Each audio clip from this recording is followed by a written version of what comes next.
Ibandera mo 107.1 Radyo Bandera Olongapo. Basta radyo, ibandera mo. Basta Radyo Ibandera mo, magandang gabi sa inyong lahat. Welcome. Tune in all the way till 9 p.m. This is the Wednesday edition of this radio show, Bandera Night Jams with DJ Tommy G. Ayan, jamming na. Ano ba mga pagjajamingan natin today? Tonight. Today, gabi. Tonight. Mga latest news and update. Ayan. Kamusta yung inyong Kong Hei Fa Chai? Chinese New Year. Kamusta yung Chinese New Year nyo? In China, it's just New Year. Parang Chinese food. Dito Chinese food. Pagdating sa China, food. Food na lang yun. Oh, itong mainit, latest mainit. Ayun, tatakbo daw siya. In-announce na. So, maghahati-hati na naman tayo, mga seasonal lang yan, ha? Hati-hati tayo, away-away tayo pagka yung kanya-kanya natin, ganun lang. Pero magkakaibigan pa rin tayo. Di ba? Sa pag-usapang politika, kung di kayo nag-agree sa isa't isa, doon lang kayo mag-away, hanggang ganun lang, no? Pero pag tapos na yung usapan, bati na uli, ha? Yan ang tunay na magkakaibigan.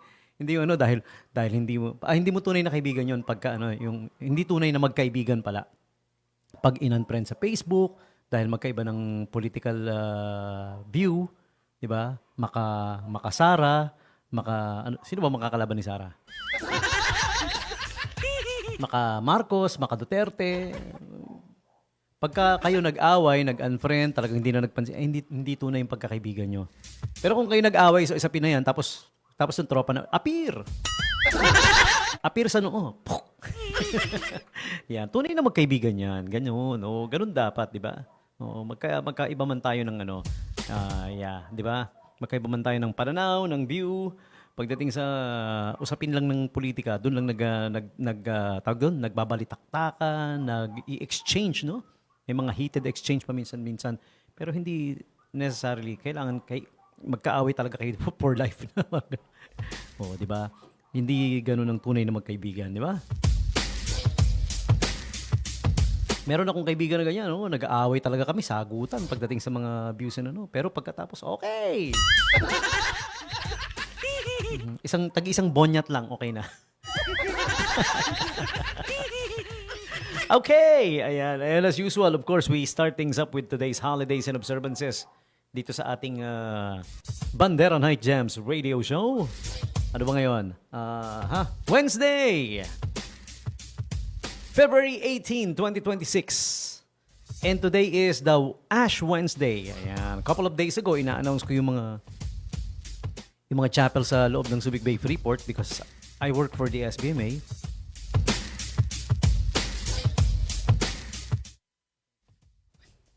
Excuse me. Pasensya lang, kati pa rin. Ano ba to? Is something wrong with me? Gagamot naman ako. 1 week na. Normal ba to na makati yung nilalamunan mo for a week? Hindi kaya may nag-lodge na something na sa throat. In-announce ko yung mga chapels na may Ash Wednesday, syempre. Lahat naman halos, pero in the Subic Bay Freeport yung schedules, no? Okay, so Ash Wednesday, today yon. Ngayon, baka may gusto pang humabol. Wala na, gabi na eh. Also, Battery Day ang February 18. You know why? Nagko-coincide sa birthday ng inventor or scientist na si Mars Volta. Ayan. Sa kanya rin nanggaling yung bakit mini-measure natin yung kuryente by volts, di ba? 220 volts, 110 volts, 80 volts. Ayan, si Mars Volta. Ayan. Pero lalaki yan. Mars lang pero lalaki. Kasi pag babae daw, Pars di ba? Ay, pag lalaki, Pars no? Pero lalaki yan. Cow milk while flying in an airplane day. Ano ba to? Ba't may ganyan? Critical Care Transport Nurses Day. Ayun. Ayan yung mga nasa ambulance. Di ba? Pag narinig yung ambulance, bumawang-wang, tabi kayo, ha? Tabi. Di ba? Lately, sa news, nakakabuwisit, Yung police lalo na, yung police. Emergency, nagmamadali yung fire truck. Abay, sumingit pa, siningitan pa. Tapos nung binusinahan siya, abay, nagalit. Ano ba nangyari doon? Dapat doon natanggal na yun eh. Hindi pwedeng pulis po yung ganyan, yung ginagamit yung ano, yung feeling mo, feeling entitled eh. Dahil pulis siya, dahil ano, emergency yun eh. Di ba? Emergency yun, re-responde yun. Naalala nyo ba yun? Yung nasa news na yun? Yung lespo na yun na nakakotse? Yabang eh. Sinigaw-sigawan pa niya yung ano eh, no? Yung driver ng fire truck. Para sabihin ko sa'yo, pre, kung nakikinig ka, mas noble yung gawain ng pinagsisigaw-sigawan mo kesa sa'yo. Sa bawat lugar, maraming lespo. Pwede kang palitan. Maraming ilet pa sa'yo. Pero yung fire volunteer na nga eh. Fire volunteer. Tapos re-responde. Mas noble yung gawain nila, pare, kesa sa'yo. Kaya wag kang mabangya, ha? Diba? Yung mga ganyan, yung mga feeling entitled, feeling akala mo kung sino sila, di ba? No? Yeah. Nakakainis eh. Nahingilabot na naman ako eh. Aga-aga eh. Kaumpisa lang eh. Meron pa ako naalala, ano eh. Ano ba yun? Ambulance. Medyo matagal na to. Ambulance ha? Pinigil ng traffic enforcer. Tapos pilit tinitikitan, mali daw yung emergency yun. Kahit pumunta pa yan sa wrong way. Kaya di niyo pa napansin, kaya nga pinapatabi ang lahat dahil maaaring sumalubong, mag-opposite lane, para whatever it takes para makarating agad sa para marespondihan yung emergency.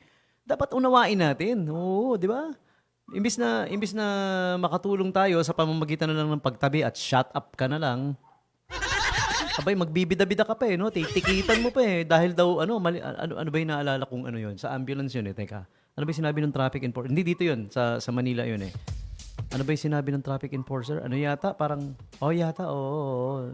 Nag-wrong turn yata or bawal mag-turn doon, pero nag-turn siya. Eh kasi nga emergency. Di ba? Di ba? Imagine mo kung ikaw yung nasa bingit ng kamatayan. Tapos, susunod pa, liligid pa, gegedli-gedli pa, di ba? Even though may pwede namang maiksing daan, yun nga lang, bawal sa traffic. Pero emergency. So, understood na yun. Shusho nga yung enforcer na yun. Dapat hindi natin nabibigyan ng powers yung mga ganyan eh. Yung nagiging police, yung ganyang klaseng tao magiging police, di ba? Ganyang tao magiging traffic enforcer. Kawawa si Juan de la Cruz, di ba? Yung mga alien na lumilipad sa taas, sabihin, ay, ganito pala rito. May mga pulis tsaka traffic enforcer na ang bubobo. Ang bubobo. Speaking of mga bobo, yung tinira ko sa Batangapo kahapon na di ba? Lumuwag yung parking. Nakakapag-park na yung mga kababayan nating mga pobreng nagmomotorsiklo. Motor lang ang kaya, hindi kaya kotse eh. Meron kasing, wag na lang natin sabihin para hindi na lumaki yung issue, pero inaano ko lang. Binash pa ako. Kaya ko brinot up yun para yung naghahari-harian doon na humaharang, hindi makapag-park yung mga pobreng motorsiklo na mga katropa natin, mga kababayan natin, na sila dapat mabigyan ng prioridad doon. Parang nakakaloko tong malaking business na to na hinaharang nila yung service nila. 2, 3 na service. Kaya wala nang maparkingan yung mga motorsiklo, no? Alam ko, marami pang pwedeng parkingan. Pero mga pobre to. Tinutukoy ko yung pinaglalaban ko rito, yung mga pobreng motorsiklo na walang maparkingan. Kasi yung parking area na yan, walang walang, boss, kuya, okay na. Walang ganoon. Oo, hindi nabibiktima yung mga tao nung yung sapilitang sapilitang parking fee. Wala doon. Kaso nga humaharang naman yung ngayon, pagkatapos akong i-bash doon sa page na yon, yung lekat na page na yun. Sorry ha. Pero na-realize ko, ang daming obob. Ang daming obob doon sa page na yon. Mga kababayan ko pa naman, mga kapwa ko pa Olongapeño, pero mga younger generation kaya medyo naiintindihan ko . Ano daw ako, reklamador, ano pa ba yun? Snowflake. Yung isa nag-comment pa, snowflake ka, reklamador ka, bobo ka kasi kasi na ayaw mong sumunod nga ako doon sa sinasabi kong lugar na yun, sumusunod ako. Ang inaano ko lang, pinapakita ko lang na humaharang yung malaking business, yung service nila. So kawawa yung yung mga pobreng Juan de la Cruz na gusto sanang mag-park doon, di ba? Ngayon wala na yon kasi nasita na brought up nawala, di ba? Ngayon Dahil sa ginawa ko, hindi naman ako nag-ano ng papuri o ano. Ang masasabi ko lang, pati na rin yung mga nang bash sa akin, kung may motor kayo, now enjoy the parking. Enjoyin nyo. Okay? Nakakatawa lang no? Sinasabi ko na nga sa comment, sabi ko, hindi para sa akin to, para sa nakararami, para sa mga kababayan natin na sila yung makinabang, di ba? Mabigyan ng pagkakataon. No? Hindi yung parang susunga-sunga yung, yung big business, sila yung naninita, tapos parang nakakaloko alam mo yun, di ba? Huwag ka dyan, dun ka. Pero yung sinasabi niyang dun ka, nakaharang sila. O, di ba? Ang laking kalokohan, di ba? Yun yung hindi nyo maintindihan mga obob! Ang obob nyo! Di ba yung nilalagay hindi obob? 8080. Mga 8080 kayo! Iniintindi mo na nga yung kapakanan ng nakararami. Ang anak ng mababash ka pa Pero okay lang. Hindi man ako napikon dun sa mga pambabash. Tinatawanan ko nga lang. Sumasagot ako. Yeah.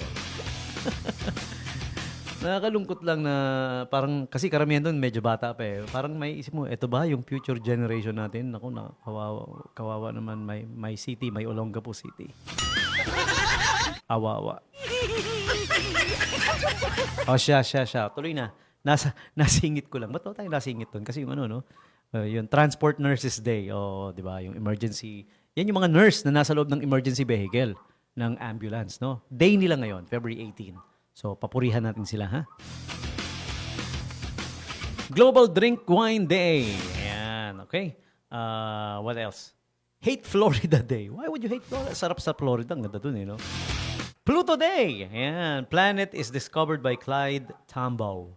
Ang Pluto. Do you guys know that? Ayan. February 18. Alam ko, dineclare na siya na hindi planet. Patagal na, no? Pero, bakit naman? Planet pa rin yun, It revolves around the sun. Di ba? Umiikot sa sun. Pero bakit? Di ba? Hindi ko rin maintindihan minsan yung kaisipan ng mga, well, it's their thing. Hindi naman ako kumakontra. Wala tayong magagawa. Just expressing what I feel, no? So, ba't ganun, no? Umiikot siya sa sun, di planet, di ba? Kasama yung 8, di ba? Pinakamalayo at pinakadulo lang siya. Yun ba ang dahilan? Dahil pinakamalayo at pinakadulo siya, kaya hindi na siya planet? Huwag kayong ganun. Ano ba yung sa woke culture ngayon? Ano yun That's tawag doon? May word sila di ba? Yung parang dinidiscriminate ka. That's discrimination. Di ba? Okay. All right, so that's about it. And now, for those celebrating their birthdays today, this one is for you. Happy birthday to you, happy birthday.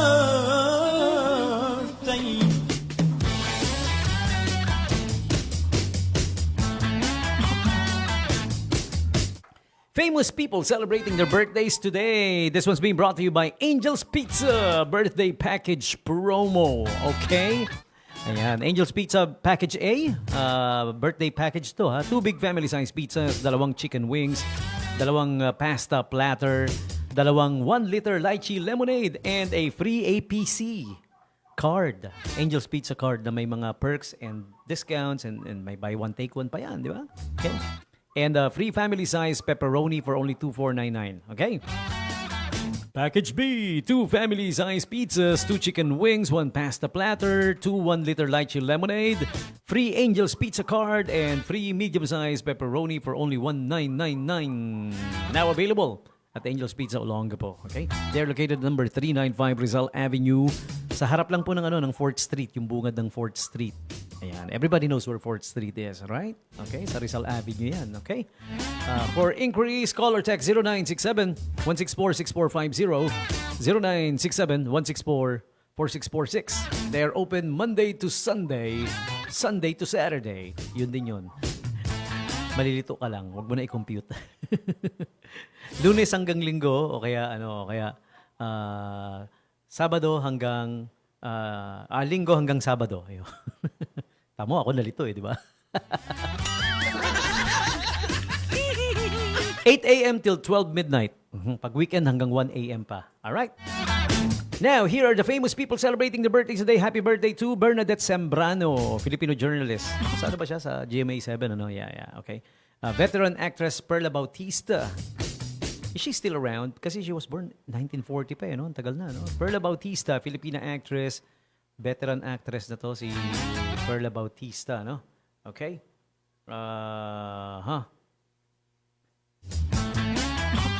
She is a multi-awarded actress din. Pati na rin si Rachel Alejandro. Yan, di ba? Nag-Valentine's, di ba? Isa sa mga sikat na song pag Valentine's, di ba? Mr. Cupido. Sige, play natin. Para tumigil ako kakanta. Play natin. Filipino boxer Albert Pagara, February 18, 1994. He competed in international competitions. In boxing, of course. Representing the country. Kaya bayani natin yan. Alam mo yung mga boxer, yung mga judo, karate, yung mga martial arts, yung nagsasakitan na sports, taekwondo. Kailangan turin nating mga bayani yung mga yan eh. Kasi alam niyo naman yung sports na yan, sakitan yan eh, di ba? Nagkakasakitan para lang mabigyan ng glory and pride ang bansang Pilipinas. Ang Philippines, my Philippines. Tapos nanakawin nyo lang yung mga pondo. Ito mga hayop na kurap na to. Mga anak kayo ng put a little more. PBA basketball player Zaldiria Lubit, February 18, 1967.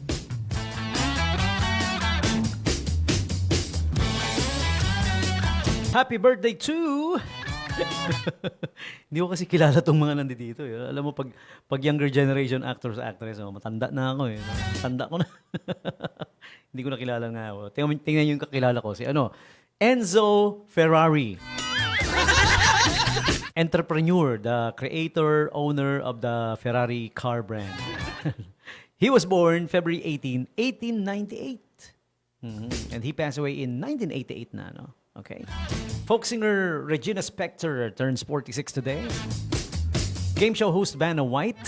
Nandoon siya sa sa Wheel of Fortune ba yun? Am I right? Yeah. Vanna White turns 69 today. Oh, Yoko Ono. The wife, one of the wives of idol John Lennon. Yoko Ono turns 93 today. Wow, happy birthday, Yoko Ono. One of my favorite actress from the 80s. Nagkakalabasa ng edad.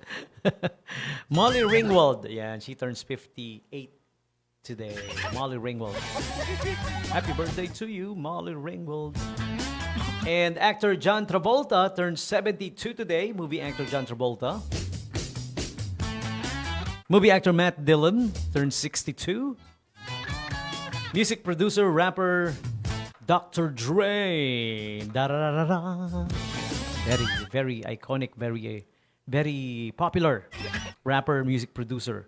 Yan, si Dr. Dre turned 61 today. So there you have it. Celebrities and the likes. BTS member, Bangtan Boy, si J-Hope. Rapper J-Hope turns 32 today. All right.